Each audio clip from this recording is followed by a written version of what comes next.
US के Iran पे attack के बाद अब की बार रशिया और चाइना भी गुस्से में दिखे थे और लोगों का मानना था कि अमेरिका इजराइल और ईरान के बीच अपनी पावर दिखा रहा था।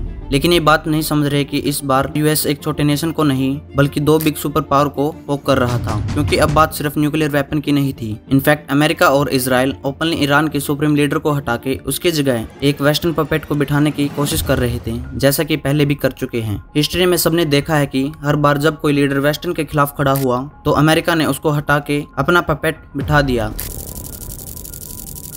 Raise the prospect of regime change in Iran. Regime change in Iran. और ये सब किया जाता है अपने इंटरेस्ट के लिए। ईरान में पीएम को हटाया गया ऑयल को प्रोटेक्ट करने के लिए, चिले में प्रेसिडेंट साल्वाडोर को हटा दिया अमेरिकन कॉपर माइंस के लिए, और ग्वाटेमाला में अमेरिका ने मिलिट्री कोप किया बस एक अमेरिकन बनाना कंपनी के लैंड को बचाने के लिए। Operation PD success. The U.S. sent the military into Guatemala to overthrow the government that is threatening American interests in the region. देखिए, अगर अमेरिका एक बनाना कंपनी के लिए वॉर कर सकता है तो न्यूक्लियर बॉम्ब के लिए तो बिल्कुल कर सकता था, लेकिन इस बार रशिया और चाइना भी लड़ाई में आ सकते थे। तो अब क्वेश्चन ये है कि यूएस के ईरान पे अटैक के बाद क्या हुआ था और ईरान इतना इम्पोर्टेंट क्यों है रशिया और चाइना के लिए, और हम इस वीडियो में समझेंगे कि क्या ये वॉर एक वर्ल्ड वॉर में बदल सकती थी।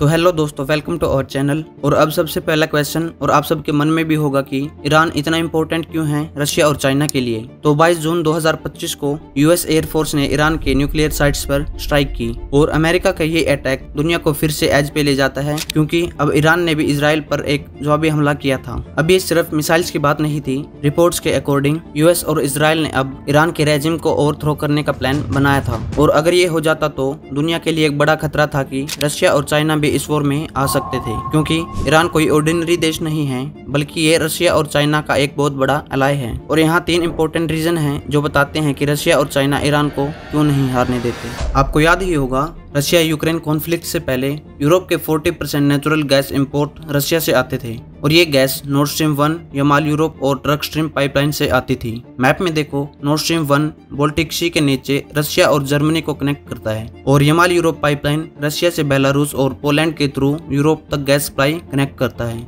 और टर्क स्ट्रीम पाइपलाइन ब्लैक सी के नीचे रशिया से टर्की जाता है। इसमें 2 पाइपलाइन हैं, एक टर्की के लिए और दूसरी साउथर्न और सेंट्रल यूरोप के लिए।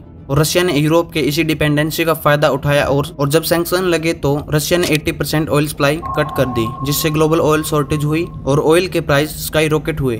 और इस चीज से रशिया को इतना लेवरेज मिला कि सैंक्शन के बाद भी रशिया ने पहले से ज्यादा प्रॉफिट बनाया। जून 2024 तक यूरोप ने रशिया को 8.7 बिलियन यूरोज दिए, और जनवरी 2025 तक भी रशिया हर दिन 231 मिलियन यूरोज कमा रहा है। लेकिन अगर अमेरिका ईरान में अपना रूलर बैठा देता तो रशिया ये पावर खो देता, क्योंकि ईरान के पास दुनिया का second largest natural gas reserve है, जो कि है 34 ट्रिलियन क्यूबिक मीटर, जो ग्लोबल रिजर्व का 16% है। और सैंक्शन की वजह से ईरान के पाइपलाइन सिर्फ इराक, तुर्की और आर्मेनिया तक ही हैं। यूरोप तक कोई डायरेक्ट पाइपलाइन नहीं है। लेकिन रेजिम चेंज हो जाता तो वेस्ट ईरान यूरोप तक पाइपलाइन फंड कर सकता था। ये पाइपलाइन तुर्की तक गैस भेज सकती है और वहाँ से यूरोप के एग्जिस्टिंग गैस ग्रिड में भेजी जा सकती है। अभी सैंक्शन की वजह से रूट्स बंद हैं, लेकिन अगर ईरान में रेजिम गिरता और प्रो वेस्टर्न लीडर आ जाता तो ये रूट्स एक्टिवेट हो सकते थे, जिससे रशिया का यूरोप पे ऑयल लेवरेज है जो वो खत्म हो जाता।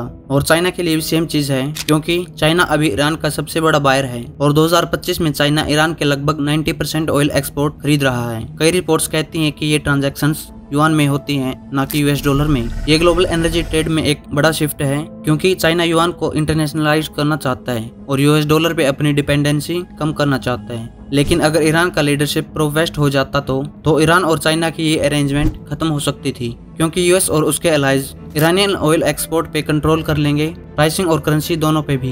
ये था रीजन नंबर 1 कि क्यों रशिया और चाइना ईरान के लीडरशिप को हटाने के खिलाफ एग्रेसिव हो सकते थे। और दूसरा रीजन, जो कि चाइना का सबसे बड़ा डर था, स्ट्रेट ऑफ मलाक्का। ये छोटा सा सी रूट जो कि चाइना के लिए बहुत इंपॉर्टेंट है। ये नैरो सी लेन इंडोनेशिया, मलेशिया और सिंगापुर के बीच से है, और चाइना का 80% ट्रेड भी इसी के थ्रू होता है। अगर अमेरिका इसे ब्लॉक करता है तो चाइना की इकोनॉमी को चोक कर सकता है, स्पेशली वॉर टाइम में, जो कि चाइना नहीं चाहेगा। और इसी डर को कम करने के लिए चाइना ने बेल्ट एंड रोड इनिशिएटिव शुरू किया है। इसमें ईरान एक क्रिटिकल प्लेयर है। चाइना ने एक डायरेक्ट लैंड रूट डिजाइन किया है, जो कि शिनजियांग से सेंट्रल एशिया, ईरान, तुर्की और फिर यूरोप तक जाता है। अगर ये रूट बन जाता है तो ऑयल ट्रेड चाइना और यूरोप के बीच डायरेक्ट हो सकता है। चाइना ने इस इनिशिएटिव में $1.3 ट्रिलियन इन्वेस्ट किया है और मैप में देखें तो ईरान इस रूट का हार्ट है और बिना ईरान के चाइना का ये स्ट्रेटेजिक रूट कोलैप्स कर जाएगा। इनफैक्ट ये रूट चाइना के शिपिंग टाइम को 40 दिन के समुद्री रास्ते को घटाकर 15 से 20 दिन बाय लैंड कर सकता है। फास्टर डिलीवरी का मतलब है चाइनीज गुड्स यूरोप में जल्दी, सस्ते और कंपेटिटिवली पहुंचेंगे। ये सिर्फ बैकअप प्लान ही नहीं बल्कि चाइना के ऑयल सिक्योरिटी का शील्ड भी है। अगर ईरान गिरता तो चाइना का $1 ट्रिलियन इन्वेस्टमेंट ड्रेन में जा सकता था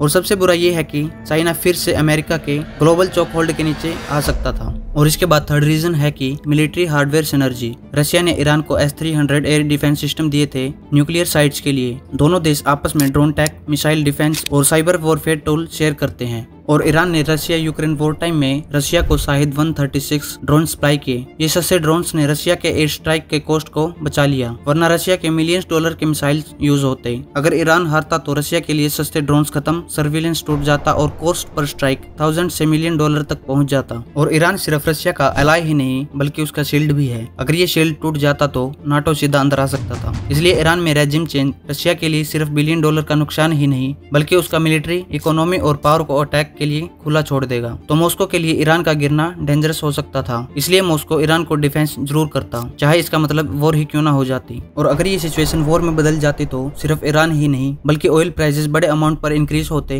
ग्लोबल इन्फ्लेशन बढ़ता, इंटरेस्ट रेट सालों तक हाई रहते और इंडिया से यूरोप तक की इकोनॉमी सफर करती। न सिर्फ मिलिट्री बल्कि ग्रोसरी स्टोर और साइबर वॉरफेयर इतने बड़े स्केल पर होता कि सोच भी नहीं सकते। अगर वर्ल्ड वॉर की बात करें तो वर्ल्ड वॉर 1 शुरू हुआ एक असैसिनेशन से, वर्ल्ड वॉर 2 एग्रेशन से और न्यूक्लियर वॉर शायद एक मैडमैन की प्राइड से शुरू हो सकती थी। अमेरिका के पास दुनिया का सबसे बड़ा अर्सेनल है, रशिया के पास सबसे बड़ा वॉरहेड है और चाइना सबसे बड़ा सप्लाई चेन कंट्रोल करता है। लेकिन अगर न्यूक्लियर वॉर होती तो इसमें कोई नहीं जीतता, सिर्फ इनोसेंट लोगों की जाने जाती। और अच्छा हुआ कि ये वॉर एस्केलेट नहीं हुआ। इस वीडियो के लिए इतना ही और आपको इस वीडियो से कुछ सीखने के लिए मिला तो चैनल को सब्सक्राइब करें, लाइक करें और मिलते हैं नेक्स्ट वीडियो में। Thank you.